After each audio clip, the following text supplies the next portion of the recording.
Stand here as a representative, I guess, of the patient profile in front of us and each of us in this room, because as we age, we are deemed and destined to partake in this journey that our current patient population struggles with as we struggle on their behalf to achieve good coronary care. I stand on the shoulders of giants. Niels has gone ahead of me to tell you the state of the nation, as it were, in terms of cardiology care. Dr. Kroom has spoken a little about the tertiary care aspects, and Dave Forrest has talked a lot around how we absolutely need a better infrastructure with many more resources at our disposal in order to care for our patient population in their entirety. And I'm going to draw a little attention just to the patient and their family journey as they as we navigate this system on their behalf in a suboptimal way.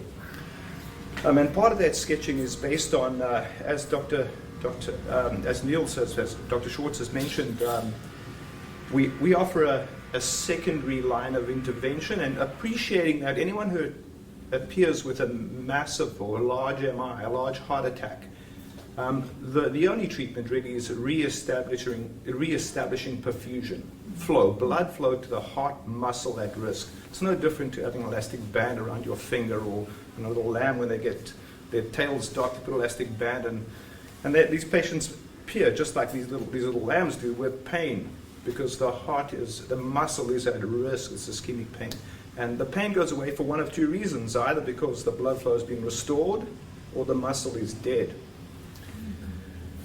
And I think that should be an ominous sign.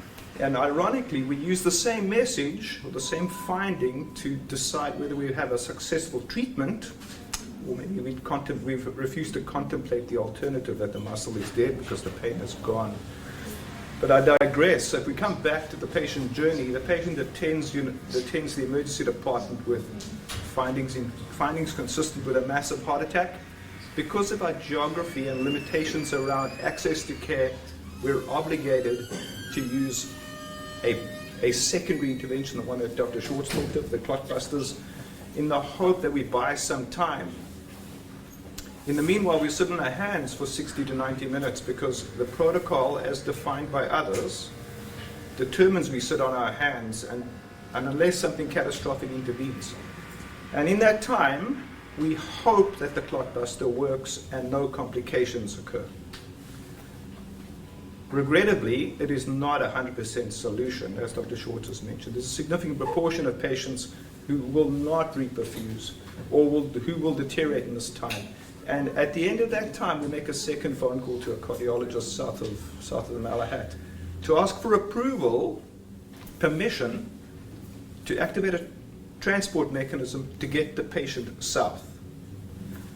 And that takes further delay. Whether we're talking about a rotary wing aircraft, we're talking about an ambulance, and we hope that the weather permits and the Malahat is open. So that's the patient journey.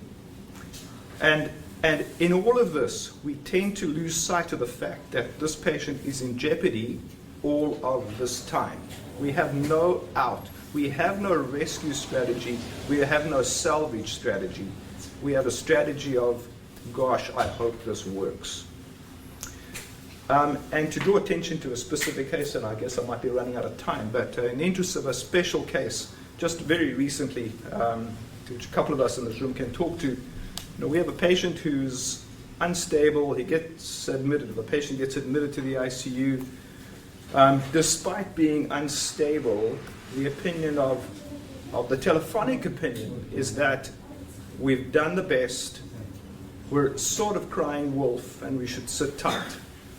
3 calls later, finally the physician, who is the transport physician for Critical Care BC, acknowledges that this patient is at high risk and requires an emergent transfer down and activates a flight crew.